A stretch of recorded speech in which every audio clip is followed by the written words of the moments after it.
Imagine a country twice the size of France with some 40 million inhabitants, and in which over 3,000 people are kidnapped every year.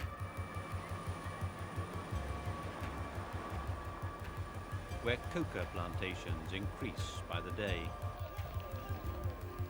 A 20,000 strong guerrilla insurgency that's been active for the past 35 years, financed by narcotics trafficking and extortion. An ever-increasing right-wing paramilitary force that's implicated in some of the country's worst massacres. Politicians and the military alternating their strategies between negotiation and heavy-handed intervention. Civilian populations caught between warring factions, children experiencing things no child should see, the many faces of a cancer of violence.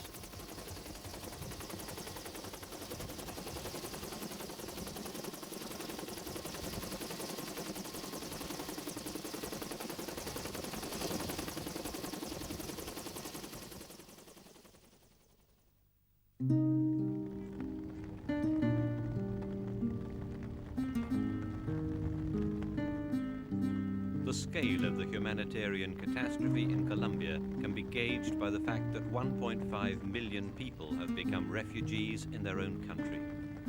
Mainly peasants, they live uprooted lives, having been forced to abandon their lands, their crops, and the few possessions they owned in order to escape the fighting and the violence.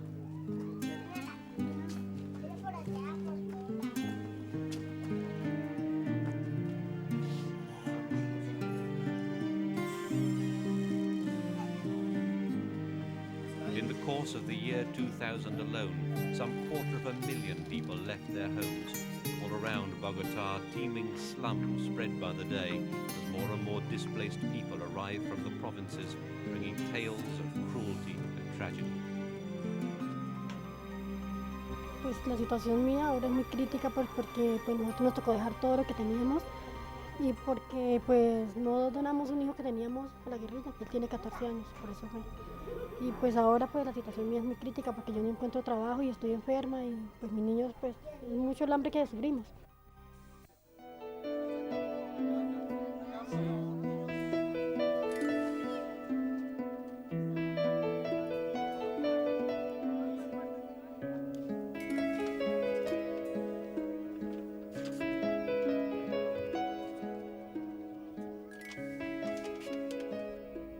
La situación de la violencia es peor porque, digamos, en el campo va uno, pero por allá lo sacan a uno, la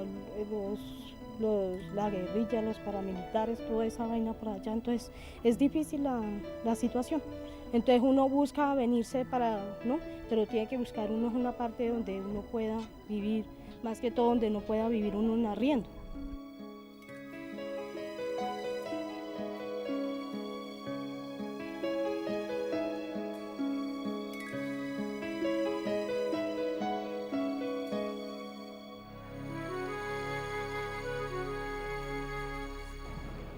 La guerrilla, ellos los quieren para ellos y no más, ya ahí no hay palabra, se van o se quedan. Entonces cuando uno no quiere hacer eso, entonces dije yo en ese caso, yo me voy, yo salgo y me voy con mis hijos, me voy sin nada, pero Dios es muy justo.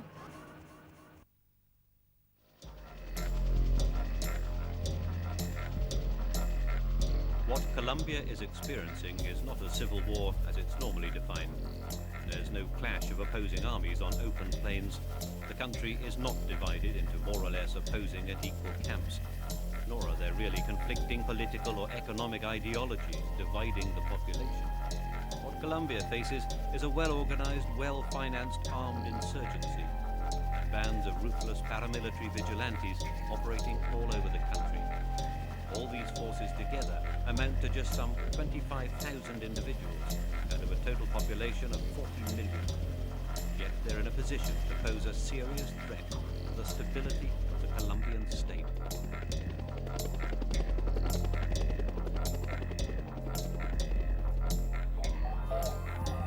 The two main guerrilla groups, the Farc and the ELN, maintain their power bases in sparsely populated areas of rural Colombia. Their means and methods are anything but traditional. These insurgents have been in open rebellion against the state for almost 40 years. Today they're engaged in drug trafficking, kidnapping, and other acts of violence against the government, the country's economic infrastructure, and the public at large.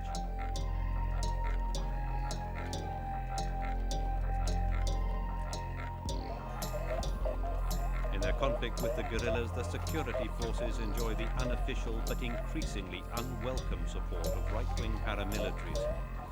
Fighting has recently intensified and civilian casualties are rising. The government's control is effective over only about half the country, though that includes the cities where most Colombians live.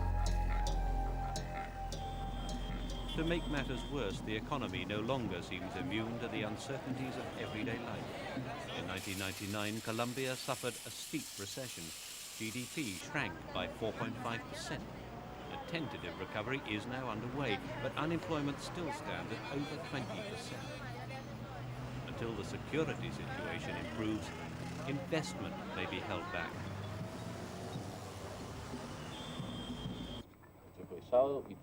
Faced with such dispiriting prospects, President Andrés Pastrana took two big steps. The first was to begin peace talks with the larger of the two guerrilla groups, the Farc. The second was to start repairing Colombia's relations with the United States, which had suffered badly under his predecessor. Plan Colombia was drawn up jointly by Colombian and American officials and launched by President Pastrana in 1999. It's officially designated as a plan for peace, prosperity, and the strengthening of the state. The total investment cost is $7.5 billion over 3 years, including $4 billion from Colombia itself. The European Union has also contributed 330 million euros. But Plan Colombia has a heart of steel. The US gave $1.3 billion in emergency aid to be spent over 2 years. Most of this, however, is military aid, although the package also includes funding for schemes to wean farmers off coca, as well as for human rights projects and the judiciary. There is also a provision for civilian and humanitarian aid involving NGOs from several countries. The plan has been controversial from the start. Many complain that not enough funds have been set aside to address the social and economic aspects of the problem, and that American aid will only serve to prop up the military and intensify the war. Colombia's neighbors are nervous. Human rights groups talk of brutality in the Colombian armed forces, as well as links between some military officers and the paramilitaries.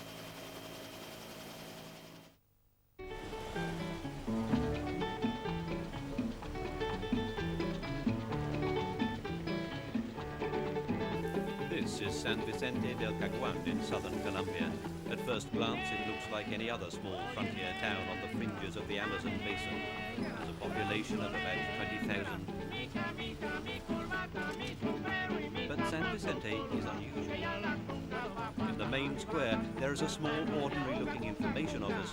It's for the Farc.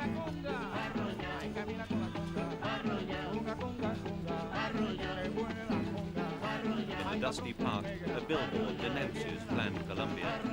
The gringos provide the weapons, the Colombians provide the dead. For the past 2 years, the government has allowed the Farc to control a 42,000 square kilometer swathe of mountains, jungle and grassland around San Vicente. When the army was withdrawn in 1999, the Colombian state virtually disappeared from the 5 municipalities which formed the so-called demilitarized zone, as the Farc had demanded for getting peace talks going. The civilian police here, of all places, are unarmed, because although the 5 towns are administered by central government officials, the 80,000 inhabitants know that it's really the Farc that's in charge. They recruit locals, including women and children, into their ranks. They hold civilian hostages and imprison captured military and police personnel. They run coca plantations, levy taxes, demand contributions, and compel the population to attend political meetings. The presence of the guerrillas in San Vicente has, however, cost the locals dear. Fear of the Farc has driven away many businesses and cattle breeders and blocked new investment. Yet despite all the evidence to the contrary, rebel leaders continue to boast of their efforts to build a new Colombia, social and economic well-being for all. Para Colombia y para mí, lo que quiero es que esto se resuelva por los medios dialogados, que resolvamos el problema económico de todos los colombianos, que acabemos con el neoliberalismo, que sea un Estado que represente a todos los ciudadanos de Colombia, que les dé el estudio, la vivienda, el empleo, los medios de transporte, lo necesario, pero que también sea un pueblo trabajador, que no sea un pueblo que espere que todos se lo den, sino que tienen que trabajar y estudiar y ser ante todo tolerantes, porque los colombianos se han vuelto muy violentos y hay poca tolerancia y todo se va resolviendo por medio de la violencia. Eso hay que eliminarlo. Y que nosotros estamos en esto es para acabar con la guerra. Nos alzamos porque nos obligaron. The Farc, the Spanish-language acronym for Revolutionary Armed Forces of Colombia, is by far the largest of the guerrilla groups. Power has grown dramatically in recent years. It's one of the world's oldest surviving insurgencies. The Farc were organized in the mid-1960s, but their origins date back to the devastating civil war between rival political factions that lasted from 1946 until 1964. It was during this long conflict called La Violencia that resistance committees or self-defense groups were established in some outlying rural communities. In 1964, Manuel Marulanda and other members of the Communist Party of Colombia organized the Farc. Joining them were peasants, many of whom had been active during La Violencia.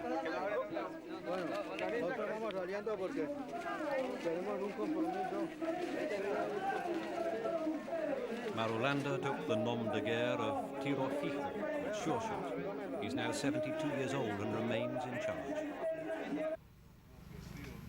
The Farc, like many other movements born in Central and South America during that time, espoused a Marxist ideology and received funding, weapons and training from Cuba and other communist countries.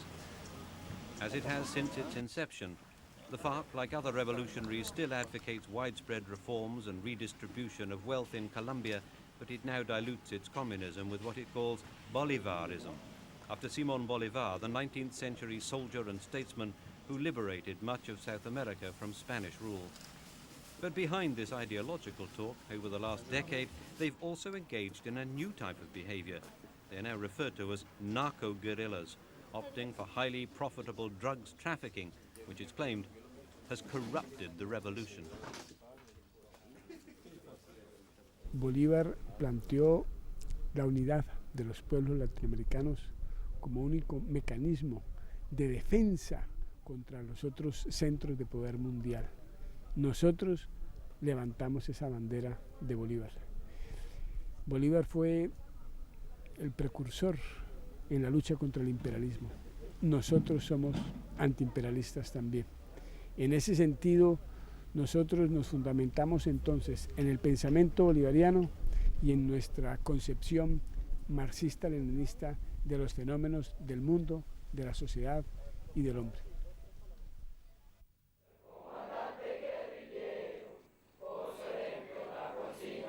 The other major guerrilla group, the ELN, the Spanish acronym for the National Liberation Army, came into being shortly after the Farc, but their political philosophy is inspired rather more by the actions of Che Guevara in the Cuban Revolution. With some 4,500 members, the movement's constant agenda over the last 30 years has been to oppose capitalism. The ELN have targeted foreign executives as kidnapped victims, and they've also been involved in sabotaging the country's industrial infrastructure, such as oil pipelines and the electricity grid. Even so, they never fail to stress the basic economic and social problems that, in their view, underlie all Colombia's troubles. El problema en Colombia no es la perturbación que causa el Ejército de Liberación Nacional. El problema más grave de la situación en Colombia y que origina la violencia son las inmensas desigualdades sociales. Es la corrupción al más alto nivel que es denunciada por organismos y por personas al interior del gobierno y del Estado. Recent years have seen a spectacular rise in the strength of right-wing paramilitary units, mostly organized in the illegal United Self-Defense Forces of Colombia, or AUC. That growth has paralleled the development of the guerrillas. In their ruthless campaign against leftist insurgents and the civilians living in areas they control, they've gained ground especially against the ELN in the north of the country. Ever since their emergence in the 1980s, the paramilitaries, like the Farc, have used the profits from illegal drugs trafficking as their primary source of finance. It was the infamous drug cartel chiefs Pablo Escobar and Gonzalo Rodriguez who organized their initial military training by hiring mercenaries.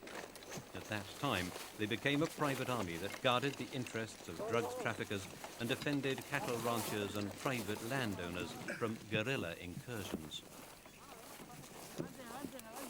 They now consist of around 8,500 heavily armed men, led by Carlos Castaño, who has a personal grudge. His cattle rancher father was killed by the Farc some years ago.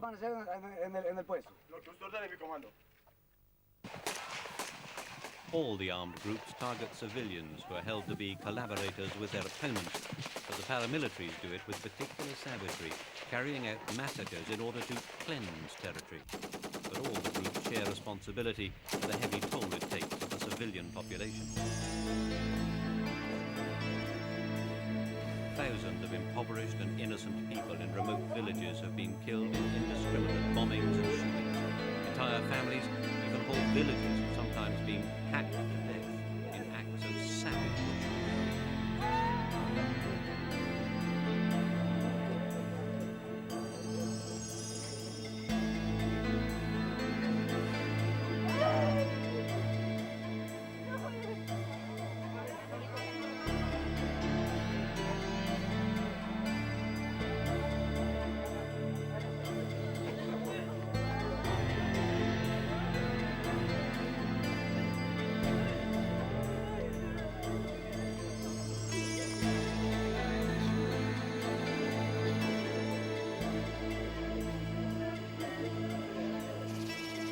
The result of all this unpredictable and extreme violence has been that a great many families have been forced to move away, seek safety far from home. Que un grupo armado nos sacó, llamado los macetos, paramilitares, y le dicen allá macetos. ¿Y por qué se dice macetos? Porque matan, son muy malos, matan a la gente, le quitan las manos, lo vuelven pedacitos. Si uno tiene un carro y no los traslada a otra parte, de una vez lo dan matando a uno. Uno tenía que hacerle todo y si uno no le hacía todo, entonces le informaban a la guerrilla, decían que uno era paramilitar y si uno le hacía un favor a la guerrilla, le decían que uno era guerrillero. Entonces por eso empezaron a matar gente allá, no sabían, ellos no investigaban si era uno guerrillero o era paramilitar, sino una vez iban cogiendo y iban matando. ¿Y a cuántas personas mataron? Young children have often been witnesses to brutal and traumatic events which will have a long-term effect on their lives. Many end up as orphans with no relatives left alive at all. Willingly or otherwise, a lot are lured or dragooned into guerrilla camps like the Farc or other armed bands.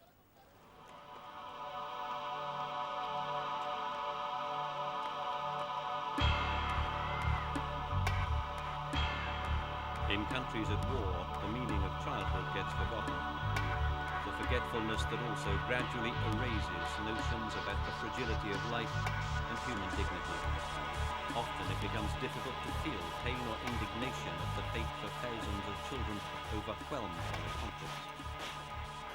Uno cuando está en un combate no sabe si mata o no mata.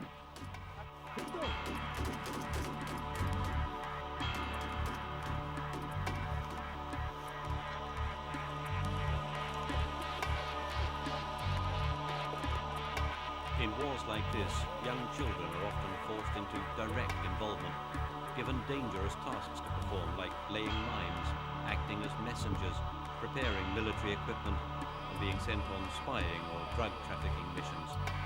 And the more they know about what's going on, the more likely they are to be sent to front-line zones.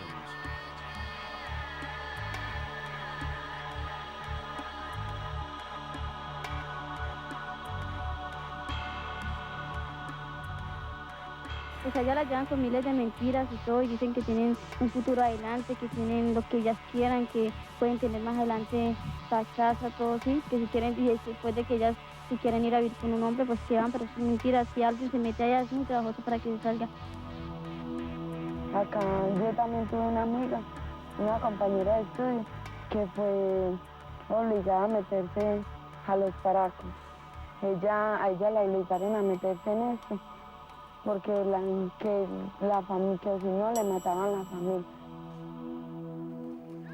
Sí, tengo miedo porque él me dice que él de mi encuentro y todo eso, pues, que no me van a perdonar. Pues de verdad que o sea, no es que le tenga miedo a la muerte porque estaba decidida a morir y todo, pero de todas maneras la vida es muy bonita y tiene que salir adelante. As a rule, all children involved in this conflict will at some point be forced to kidnap, kill, and commit other violent acts. If they refuse, the sanctions can be severe, and in any case, once they join a guerrilla group, they're taught to kill. Where the conflict is heaviest, many miners have been killed, wounded, and maimed by mines and other explosives near their homes.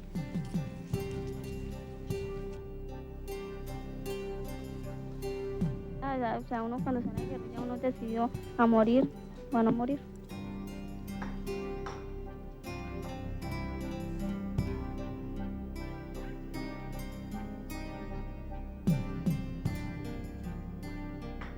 It's not surprising that the children caught up in the Colombian conflict have largely lost their childhood illusions. They've had to learn to live with weapons and inevitably the sense of power they provide. Yo no sé, o sea, yo quiero salir adelante y no torcerme, o sea, no quiero volver a estar allá, no quiero volver a ver nada de ellos. All too often, the notion of voluntary enlistment in the ranks of the Farc here is meaningless. The recruits have few other options. The same is true for the ELN or the paramilitaries. There are many factors that make it easy to transform children into soldiers. The collapse of social institutions and services like education, the lack of employment opportunities, displacement, a culture of impunity for those who violate children's rights, and the proliferation of inexpensive, light weapons.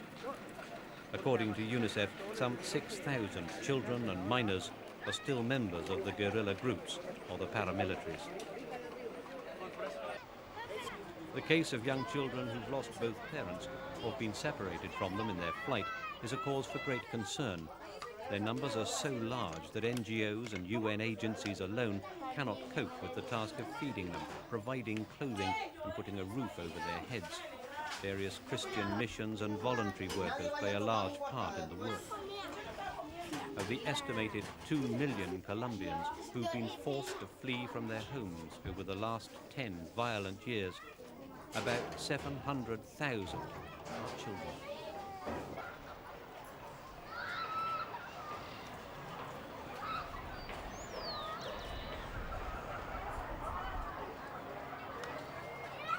All alone in large cities, these are the most vulnerable and in need of urgent help. It's when they stop attending school and start living on the streets that they become easy prey for criminal gangs and subversive groups who recruit them from a very early age. There are also those who've managed to escape or who've been released from the various armed groups. In either case, many have experienced war and extreme violence at close hand.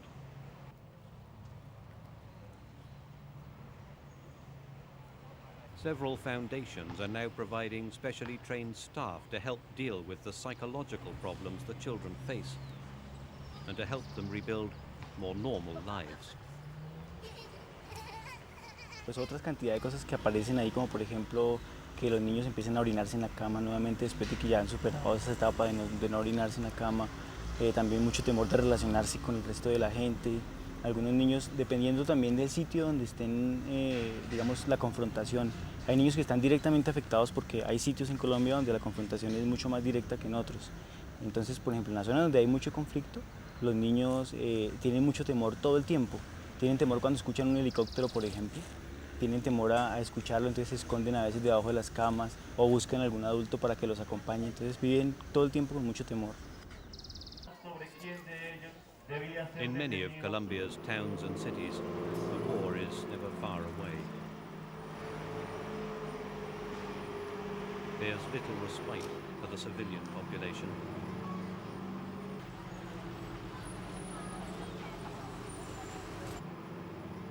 The military presence in the streets and squares is something to which the people have grown accustomed. It's part of everyday life.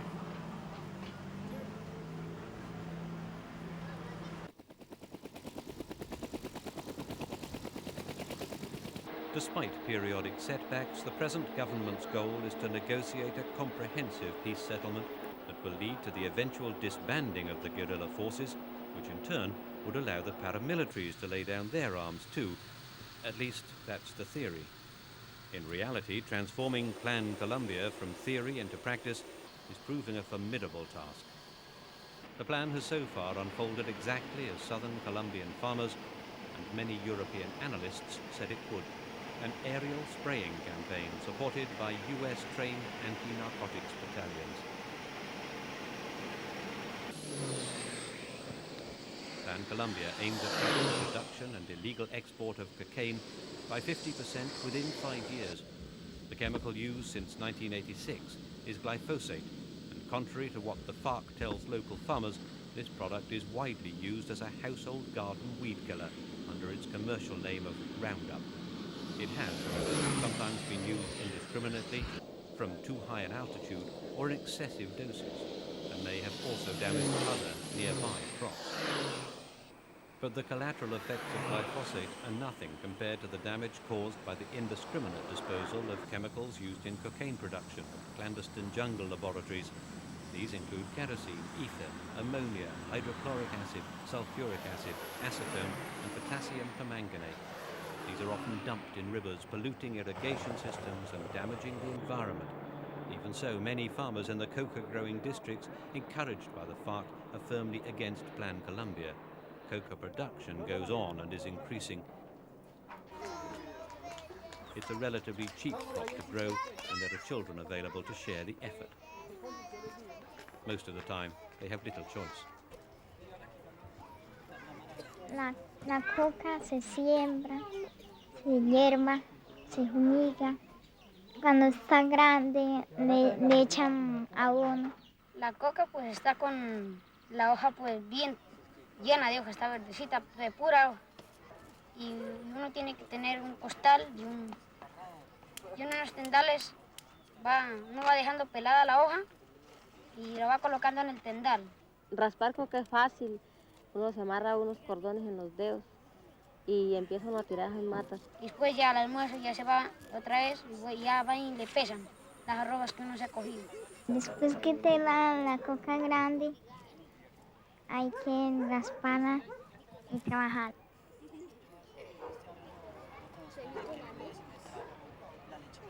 Y pesan esa hoja, la pican, le echan unos ingredientes, se llaman sulfúrico y amoníaco.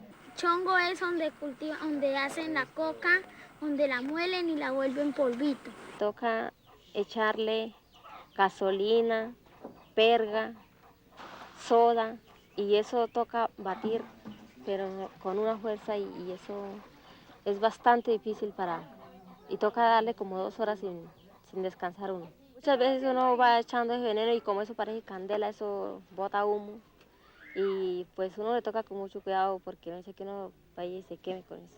Lo que es sulfúrico deben de tratarlo con mucho cuidado porque le llega a caer en las manos que estén mojadas, se queman. Y después ya cuando baten esa gasolina sacan un líquido amarillo que llaman guarapos, cortan y ya la ponen a secar, que queda una harina como pura harina de trigo. Y ahí se la cortan y sale la mercancía.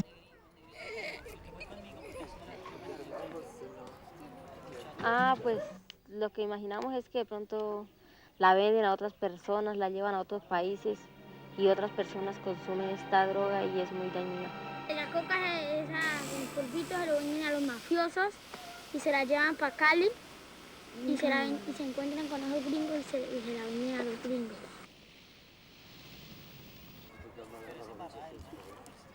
No hacemos ni mejor dicho, ni para arreglar la casita. Por ahí para la comidita van haciendo los hijos míos para darnos de comer. Después que sale la mercancía, la violencia, la compra.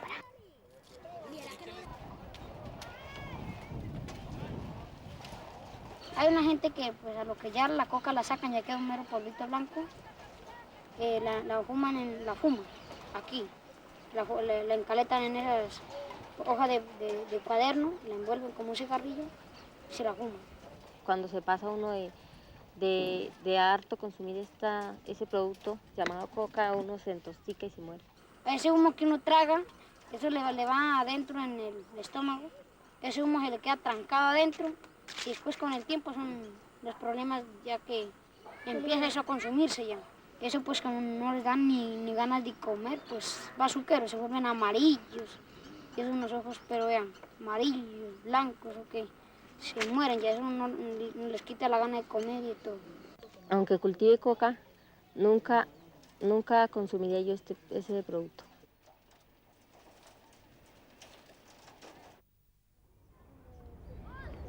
Current counter-narcotics policy does not distinguish between small-scale coca cultivation by peasant farmers and industrial cultivation by powerful drug gangs.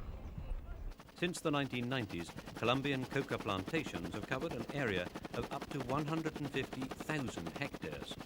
An estimated 300,000 people are directly dependent on the coca economy. However, most of it is in areas under the control of one or more of the armed groups.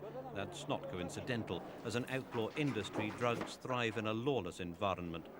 Superimpose a map of the coca crop on one of the guerrilla and paramilitary territories, and the two will prove a good fit. The army therefore perceives the settler coca farmer as a direct guerrilla collaborator. The army's decision to engage in counter-narcotics operations targeting illicit crop cultivation, justified by the narco-guerrilla phenomenon, has led to bloody and savage encounters with both guerrilla groups in various parts of Colombia.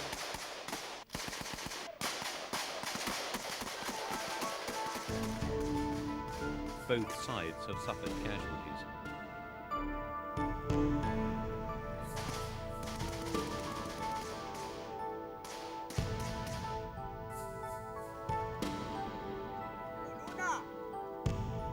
The repression of peasants suspected of collaboration with the enemy by both paramilitary and guerrilla units continues unabated.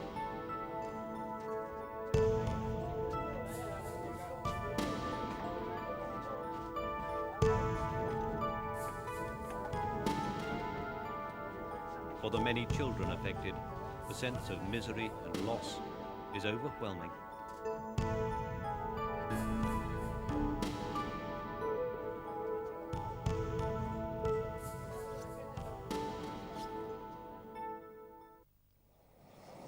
President Pastrana remains as determined as ever to implement the plan and ultimately negotiate an end to the country's armed insurgency, which is deeply linked to illicit drug production and trafficking.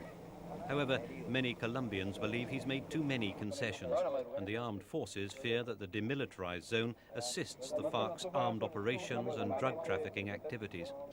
With public confidence in the peace process waning, in early February 2001, President Pastrana made a bold gesture. He flew to the zone for 2 days of face-to-face talks with Farc leader Manuel Marulanda, and the two hammered out a fresh accord.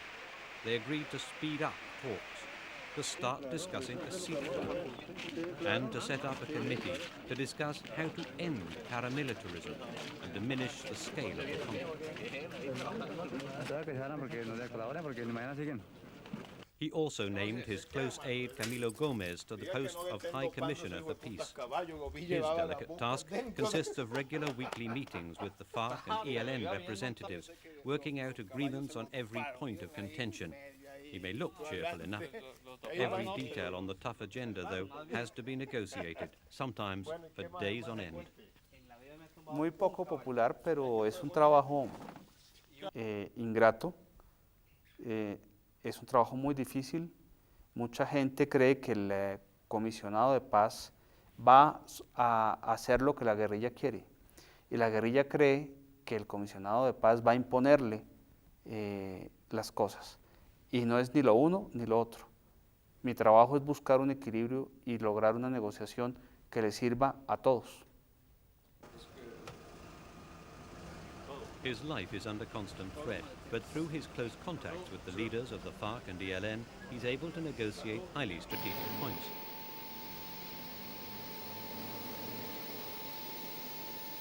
By an ironic twist of fate, the private aeroplane he uses is one that was seized from a major drugs trafficker.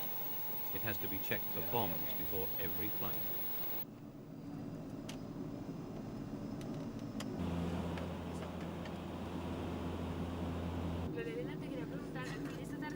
So sensitive are his travels to certain ELN zones that on many occasions he's the only person in the party to know the exact location of the meeting point. Using GPS, he provides the pilot with the necessary coordinates during the flight until they reach the predetermined spot.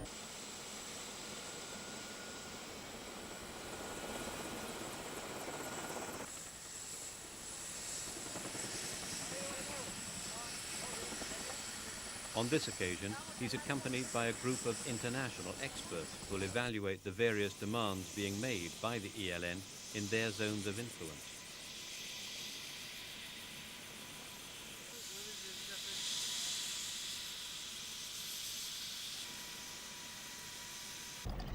An hour away by a dirt road from San Vicente del Caguan is the village of Los Pozos. There are plenty of visual reminders that he's in a Farc-controlled zone.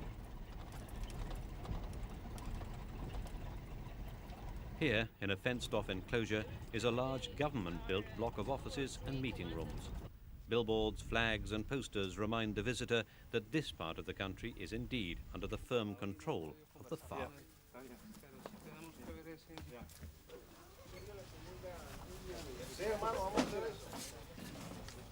In a country other than Colombia, peace negotiations between heavily armed guerrillas and unarmed civilians might appear surreal, but here it's matter of fact.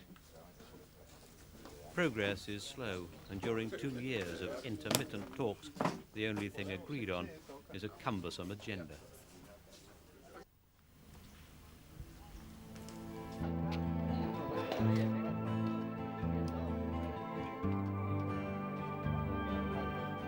Besides the main problems of Farc's drug trafficking activities, there are some other major stumbling blocks. One of them is the problem of the members of the police and armed forces seized as prisoners by the Farc and kept in compounds deep inside their jungle strongholds.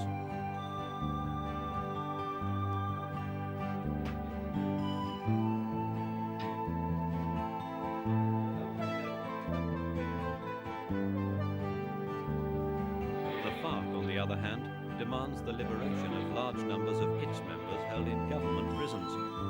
The government claims that there are no legal procedures in the present legislation to allow for such an exchange, although one has recently taken place, mainly involving those in poor health on both sides.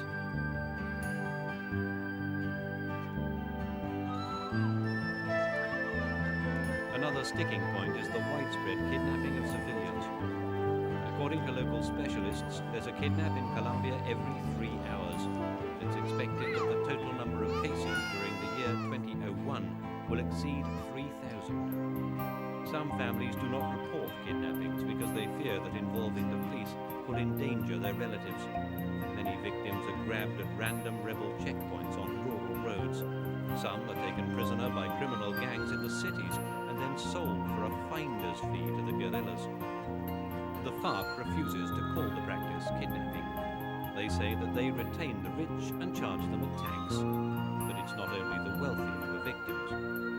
More and more are ordinary citizens, and they're increasingly likely to be children.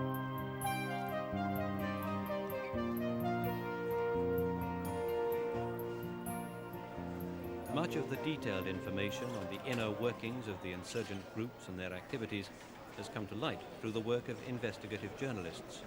It's been a dangerous path to tread. The armed groups do not take kindly to close scrutiny of any kind, especially when it contradicts their claims about activities such as kidnapping. la guerrilla no cuidó las prácticas que realiza para llevar a cabo su guerra e involucró a muchísima gente que quizá le había podido dar un apoyo político en su guerra, los involucró en contra porque actuó contra ellos. Por ejemplo, los secuestros. Ellos ahora realizan una práctica que es parar carros entre carreteras, entre un trayecto de una ciudad a otra, se lleva a los pasajeros, a los conductores de esos vehículos y a quienes les servían de pasajeros, los dejan irse con el compromiso de haber tomado su teléfono y su dato para después cobrarles la libertad de esa persona que se llevaron. Le ha golpeado muy fuertemente a la clase media colombiana, porque la clase media colombiana es la que se transporta en vehículos para gozar de sus vacaciones o hacer un trayecto por simple trabajo. Los que tienen realmente dinero en Colombia utilizan son los aviones. Entonces, todas esas prácticas, sobre todo el secuestro, ha llevado a una gran impopularidad. También las armas rudimentarias que utilizan para su guerra. Ellos destruyen un puesto de policía con un cilindro de gas que mata a civiles, deja casas destruidas, pueblos destruidos, y todas esas acciones son las que ven las personas y eso ha opacado mucho su discurso político de tal manera que nadie ve ese discurso político y por eso yo pienso que a eso se debe que se ha bajado el nivel de atención que puedan captar las Farc, ya nadie les cree porque una cosa es lo que dicen y otra cosa es cómo desarrollan su guerra.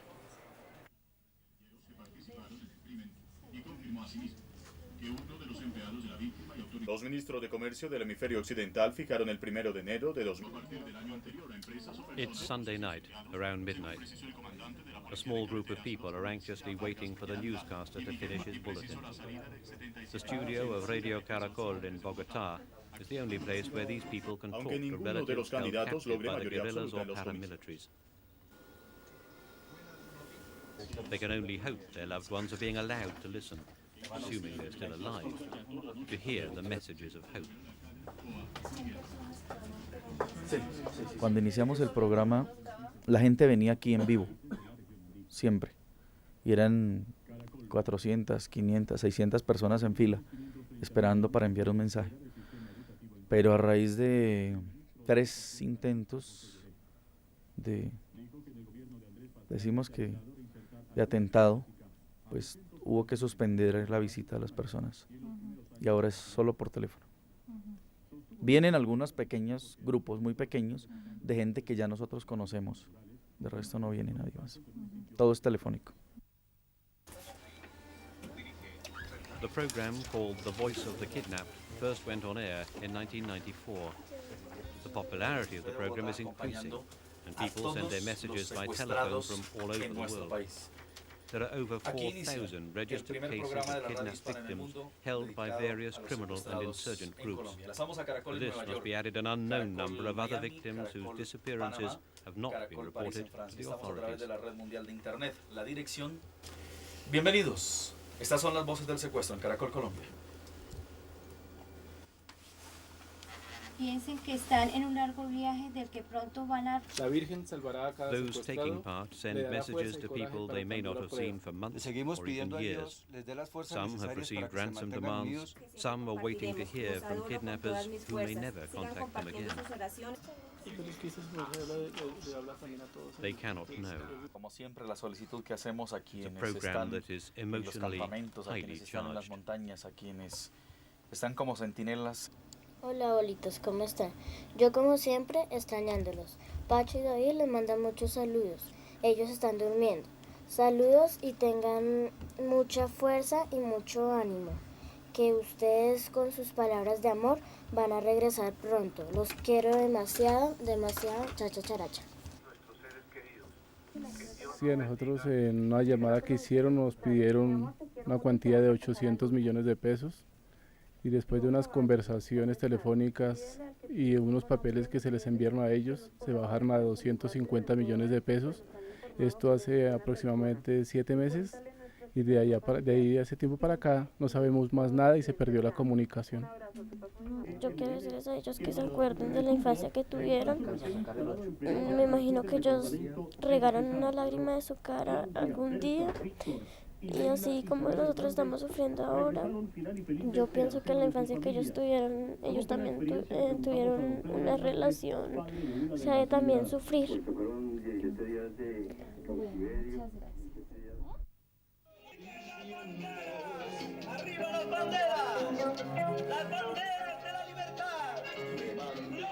Like most people, the Farc enjoy a good celebration. A military victory here, a political point scored there. Meanwhile, they continue the lucrative business of extortion and the narcotics industry.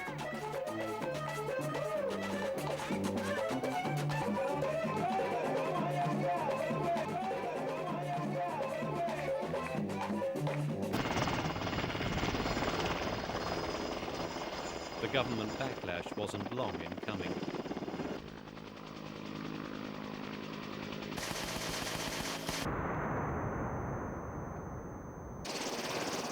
A massive military operation codenamed Black Cat, and supervised by the head of the Colombian Armed Forces, together with the US Southern Command Chief, brought some damning evidence against the Farc.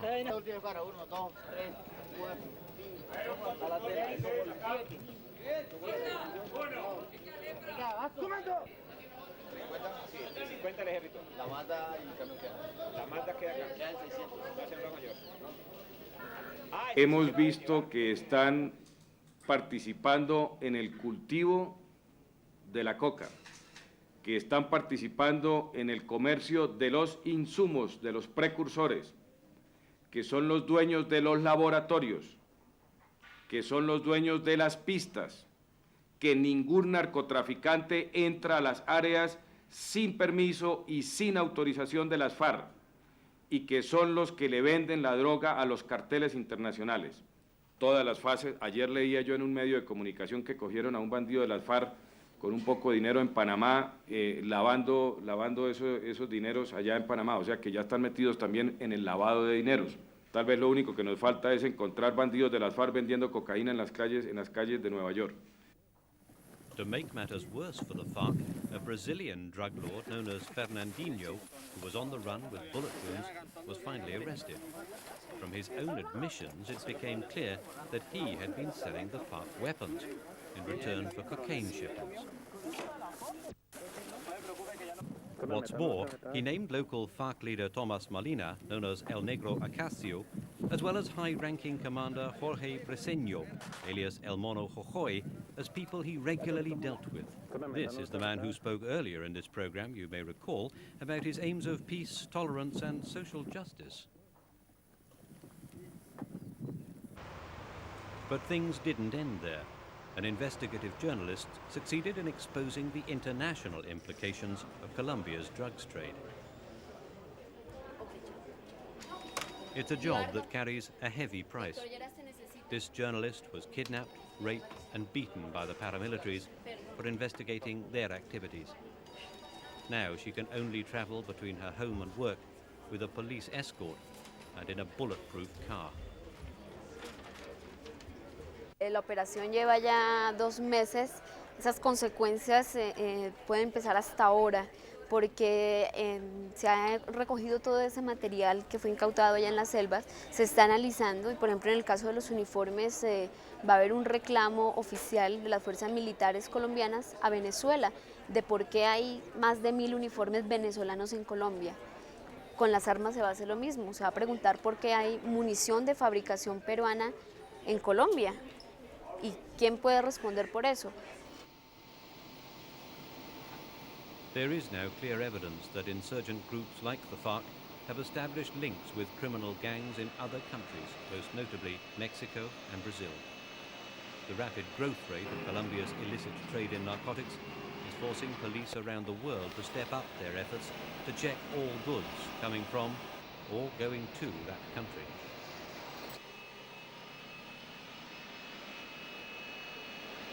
Cambiaban 5 kilos de cocaína por un fusil AK-47. Eso para las FARC representa mucho porque un kilo de cocaína en el mercado internacional puede llegar a costar hasta $25.000. Y en este caso, pues imagínense, eran 5 kilos de cocaína por un solo fusil. Habían otras veces cuando la producción estaba muy buena, cambiaban 1 tonelada de cocaína por un lote de armamento que puede ser entre 25 fusiles y 50 fusiles. The evidence that has emerged through Operation Black Cat and from the work of journalists investigating the insurgent groups hasn't made life easier for the country's hard-pressed peace commission. Las FARC no lo reconocen, pero sí viven de su dinero. Y el narcotráfico tiene vínculos en la financiación de la violencia en Colombia. Marulanda ha dicho que ni trafica, ni cultiva, ni procesa droga. Espero que él cumpla esa palabra, pero hasta el momento es claro que en las FARC se vive de dineros del narcotráfico. Colombia's problems have been hugely aggravated by drugs, which have flourished in the country's atmosphere of general lawlessness. Despite their continuous efforts, the rich countries that are the world's main consumers of cocaine have not displayed sufficient determination to deprive drug gangs such as the Farc and the paramilitaries of their vast profits. That's why they have a responsibility to help the country that suffered most from their. But putting Colombia right means more than trying to tackle the drugs trade.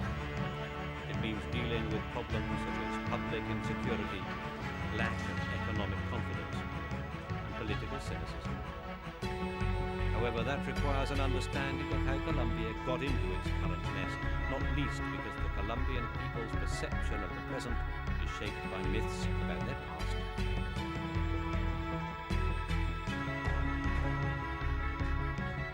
In the gloom and despair, there is, however, some light. The children of Colombia and their unique sense of hope. Aquí uno va a un colegio que ya fue una señora a matricular a los niños y dijeron que ya no recibían desplazados. Así le dijeron a la señora. ¿Y tú qué sueños tienes? Ser cantante. ¿Ser cantante? Sí. ¿Y cómo piensas hacer eso? Estudiando, pero como no, ahorita no hay estudio. ¿Y tú qué sueños?